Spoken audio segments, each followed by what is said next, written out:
দৈনন্দিন জীবনের সমস্ত ক্ষেত্রেই বাঙালি আজ গ্রেগরিয়ান ক্যালেন্ডার বা খ্রিস্টাব্দের ব্যবহারে অভ্যস্ত।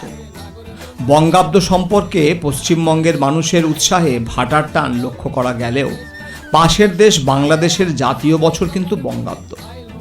পশ্চিমবঙ্গের মানুষের পয়লা জানুয়ারি নিউ ইয়ার পালনের জাঁকজমক অবশ্যই পয়লা বৈশাখ নববর্ষ পালনের কাছে অনেকটাই অনুজ্জ্বল, কিন্তু বাংলাদেশে অবস্থাটা ঠিক উল্টো। পশ্চিমবঙ্গ ও ত্রিপুরার বাঙালিরা বহু আনন্দ উৎসব আজও বঙ্গাব্দের হিসেব মেনেই পালন করে থাকেন, আর বাংলাদেশে তো করেনি। এহেন বঙ্গাব্দের উৎপত্তি কিভাবে এবং কার মাধ্যমে হলো সে সম্পর্কে ইতিহাসপ্রেমী বাঙালির মনে প্রশ্ন ওঠাই স্বাভাবিক। কিন্তু বঙ্গাব্দের প্রবর্তন কবে হলো এবং কে এর প্রবর্তক তা নিয়ে ঐতিহাসিক মহলে মতভেদ রয়েছে প্রচুর। সমগ্র ভারতীয় উপমহাদেশ জুড়ে তীব্র মেরুকরণের যুগে এই বিতর্ক আর ঐতিহাসিক মহলে সীমাবদ্ধ নেই, বরং রাজনৈতিক এমনকি সাম্প্রদায়িক বিতর্কে পরিণত হয়েছে। এই পরিস্থিতিতে নির্মোহভাবে বঙ্গাব্দের উৎপত্তি সংক্রান্ত মতামতগুলোকে ইতিহাসের নিক্তিতে বিচারের প্রয়াস হিসেবেই ইউটিউব চ্যানেল সচেতনের আজকের এই ভিডিও। বঙ্গাব্দের উৎপত্তি সম্পর্কে মোটামুটি 4টে মত রয়েছে। প্রথম মত অনুযায়ী তিব্বতী রাজা স্রংশান এই অব্দের প্রবর্তক। দ্বিতীয় মত অনুযায়ী গৌড়রাজ ও বাংলার প্রথম সার্বভৌম রাজা শশাঙ্ক বঙ্গাব্দ প্রবর্তন করেন। তৃতীয় মত অনুযায়ী হোসেন শাহ এর প্রবর্তক। আর চতুর্থ মত অনুযায়ী মোগল বাদশাহ আকবর এই অব্দের প্রবর্তন করেছিলেন। এর মধ্যে দ্বিতীয় ও চতুর্থ মত দুটিকেই ইতিহাসবিদরা বেশি প্রাথমিকতা দিয়েছেন, আর এই দুটি মতের পক্ষে যুক্তি অনেকাংশেই বেশি। তাই আমরা আমাদের আলোচনা এই দুটি মতের পক্ষের ও বিপক্ষের যুক্তিগুলিকে নির্মোহভাবে উপস্থাপনা করব। সুশীল কুমার বন্দ্যোপাধ্যায় তার বঙ্গাব্দের উৎসকথা গ্রন্থে গৌড়াধিপতি শশাঙ্ককে বঙ্গাব্দের প্রবর্তক হিসেবে চিহ্নিত করেছেন। কয়েক বছর হলো কিছু উগ্র হিন্দুত্ববাদী শশাঙ্কই বঙ্গাব্দের প্রবর্তক বলে জোরদার প্রচার চালাচ্ছেন। এদের উদ্দেশ্য ধর্ম পরিচয়ে মুসলিম সম্রাট আকবর, যাকে বঙ্গাব্দের প্রবর্তক হিসেবে অধিকাংশ ইতিহাসবিদই মেনে নিয়েছেন, তার বিরুদ্ধে একজন হিন্দুকে তুলে ধরা। এদের মতে 593 খ্রিস্টাব্দের 12 এপ্রিল থেকে বঙ্গাব্দ গণনা শুরু হয়। সেদিন নাকি শশাঙ্ক সিংহাসনে আরোহণ করেছিলেন, তাই দিনটিকে স্মরণীয় করে রাখতে এই অব্দের প্রচলন। এই মতের বিরুদ্ধেও বেশ কিছু যুক্তি রয়েছে।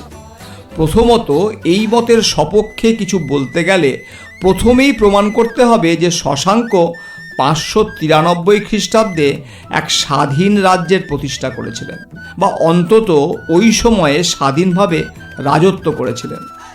এর কোনো নিশ্চিত প্রমাণ নেই, যদিও খ্রিস্টীয় 7ম শতাব্দীর প্রথম ভাগে তার রাজত্ব সম্পর্কে যথেষ্ট তথ্য আমাদের কাছে আছে।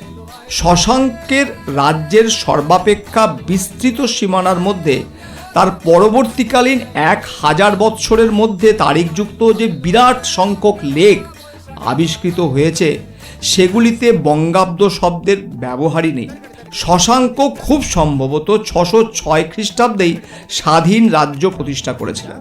590 সাল নাগাদ শশাঙ্কের রাজত্ব যদি থেকেই থাকে, তবে তা গুপ্তদের সামন্ত রাজা হিসেবে। রোহতসগড়ে প্রাপ্ত শিলের ছাঁচে লিখিত শ্রী মহাসামন্ত শশাঙ্ক থেকে একথা প্রমাণিত। একজন সামন্ত রাজা নিজস্ব অব্দ চালু করবেন, এটা বিশ্বাসযোগ্য নয়। দ্বিতীয়ত, প্রাচীন যুগে বঙ্গ বলতে সমগ্র বাংলাকে বোঝাতো না। তখনকার বাংলা পুন্ড্রু, বরেন্দ্র, বঙ্গ, বঙ্গাল, সমতট, হরিকেল, রার, শুম্ভ্র, গৌড় ইত্যাদি জনপদে বিভক্ত ছিল। বিভিন্ন ঐতিহাসিকের বিবরণ থেকে বোঝা যায় ভাগীরথী ও পদ্মার মধ্যবর্তী অংশই বঙ্গ নামে পরিচিত। বাং জাতির মানুষ এই অঞ্চলে বাস করত বলেই হয়তো এই নামকরণ। আর শশাঙ্ক সামন্ত হিসেবে গৌড় অঞ্চলের রাজা ছিলেন। স্বাধীন হওয়ার পর বাংলা, বিহার, উড়িষ্যা জয় করেন। গৌড় বলতে বর্তমান মুর্শিদাবাদ, মালদা, বীরভূম এবং বর্ধমানের অংশ বিশেষকে বোঝায়। শশাঙ্কের কর্ণ সুবর্ণও এই অঞ্চলেই পড়ে। অর্থাৎ বঙ্গ এবং গৌড় দুটো আলাদা অঞ্চল। প্রাথমিকভাবে শশাঙ্ক গৌড়ের রাজা, পরে তিনি বঙ্গ জয় করেন। তাহলে শশাঙ্ক যদি কোনো অব্দ প্রবর্তন করেই থাকেন, তবে তার নাম তার নিজের নামে, যেমন বিক্রমাদিত্যের বিক্রম সংবৎ, অথবা নিজের বংশের নামে, যেমন গুপ্ত রাজাদের গুপ্তাব্দ, অথবা নিজের প্রধান শাসনাঞ্চল গৌড়ের নামে রাখার সম্ভাবনাই বেশি। তিনি কেন এমন একটা অঞ্চলের নামে বছরের নাম রাখতে যাবেন যে অঞ্চলে এমনকি তার রাজধানীও অবস্থিত নয়? প্রসঙ্গত জানিয়ে রাখি, শশাঙ্ক কখনোই নিজেকে বঙ্গের অধিপতি হিসেবে চিহ্নিত করেননি, তার সমসাময়িক মানুষরাও করেননি। বাণভট্ট হর্ষচরিত গ্রন্থে তাকে গৌড় ভুজঙ্গ, গৌড়াধম উপাধিতে চিহ্নিত করেছেন। বঙ্গ শব্দটা কোথাও নেই। শশাঙ্ক সম্পর্কে বিরোধিতার প্রধান যুক্তিটা এবার বলি। আর্কিওলজিক্যাল সার্ভে অফ ইন্ডিয়া প্রকাশিত এপিগ্রাফিয়া ইন্ডিকা খণ্ড 6 পৃষ্ঠা 145-এ লেখা আছে, শশাঙ্কের অধীনস্থ মাধব বর্মন তার গঞ্জাম লেখাতে গুপ্তাব্দ ব্যবহার করেন। বঙ্গাব্দের প্রচলন যদি শশাঙ্ক করতেন, তবে তার অধীন একজনের লেখে বঙ্গাব্দ না হয়ে গুপ্তাব্দ কেন ব্যবহৃত হলো? বঙ্গাব্দের আর কোনো নজির নেই কেন? পরিশেষে শশাঙ্কের সময় যদি বঙ্গাব্দ প্রচলিত হয়েও থাকে, তবে এত রাজনৈতিক উত্থান পতনের পর এত শত বছর ধরে কি তা টিকে থাকতে পারে? বিশেষত যখন মাৎসান্যয়, পাল, সেন, বখতিয়ার, পাঠান, মোগল এতগুলো যুগ পার হয়েছে। শশাঙ্ক বঙ্গাব্দের প্রবর্তক কিনা সেটা বিচারের ভার এবার দর্শকদের। এবার চতুর্থ মতটা বিচার করা যায়। এই মত অনুসারে মোগল আমলে ইসলামিক হিজরি বর্ষপঞ্জি অনুসারে বাঙালিদের থেকে খাজনা আদায় করা হতো। সেই বর্ষপঞ্জি ছিল একটি চান্দ্র বর্ষপঞ্জি, আর তাই সৌর কৃষিচক্রের সাথে সেই বর্ষপঞ্জির কোনো সমন্বয় ছিল না। ফলে অসুবিধায় পড়তে হতো চাষিদের। কোনো কোনো মতে খাজনা দেওয়ার সময় উৎসবের আয়োজন করার রীতি মোগল সম্রাট আকবরের তৈরি। এসব বিবেচনা করে আকবর তার রাজজ্যোতিষী ফতউল্লাহ সিরজিকে চান্দ্র ইসলামিক বর্ষপঞ্জি এবং সৌর হিন্দু বর্ষপঞ্জির সমন্বয় ঘটিয়ে এক নতুন বর্ষপঞ্জি তৈরি করতে বলে। কোনো কোনো ঐতিহাসিকের মতে এখান থেকেই বাংলা বর্ষপঞ্জির সূচনা। যেহেতু আকবরের সিংহাসনে বসার বছর 1556 খ্রিস্টাব্দ, হিজরিতে 963 সন, তাই বঙ্গাব্দ শুরু হয় 963 সন থেকে। আকবর নাকি 1584 খ্রিস্টাব্দে এই বঙ্গাব্দের প্রচলন করে। আগেই বলেছি, অধিকাংশ ঐতিহাসিক এই মতই মেনে নিয়েছেন। বাংলাদেশের বেশ কিছু ঐতিহাসিক যেমন শামসুজ্জামান খান, সৈয়দ আশরাফ আলী, সিরাজুল ইসলাম, আহমেদ জামাল প্রমুখ এই দাবি উত্থাপন করেন। পশ্চিমবঙ্গবাসীদের মধ্যে নোবেলজয়ী অর্থনীতিবিদ অমর্ত্য সেন, বিশিষ্ট জ্যোতির্বিজ্ঞানী ও বিড়লা প্ল্যানেটোরিয়ামের প্রাক্তন কিউরেটর ডাক্তার রামাতোষ সরকার এবং সর্বোপরি ডাক্তার মেঘনাদ সাহা কিন্তু এর বিরুদ্ধে যুক্তিগুলোকে উপেক্ষা করার মতো নয়। প্রথমত, আকবরের সমসাময়িক কোনো নথিতে বঙ্গাব্দের প্রচলন নিয়ে একটা কথাও নেই। মোগলরা সাধারণত যে কাজ করতেন তা কোনো না কোনো নথিতে লিপিবদ্ধ করে রাখতেন। এ বিষয়ে তারা অত্যন্ত সচেতন ছিলেন। আকবরের প্রামাণ্য জীবনী আবুল ফজলের আইনি আকবরী আকবর কর্তৃক বঙ্গাব্দ প্রচলনের ব্যাপারে সম্পূর্ণ নীরব কেন? দ্বিতীয়ত, আকবর ফতউল্লাহ সিরজিকে দিয়ে যে নতুন ক্যালেন্ডার তৈরি করান তার নাম হলো তারিখ ই ইলাহি। সেটা কিন্তু হিজরি বছর থেকে গণনা করা হয়নি।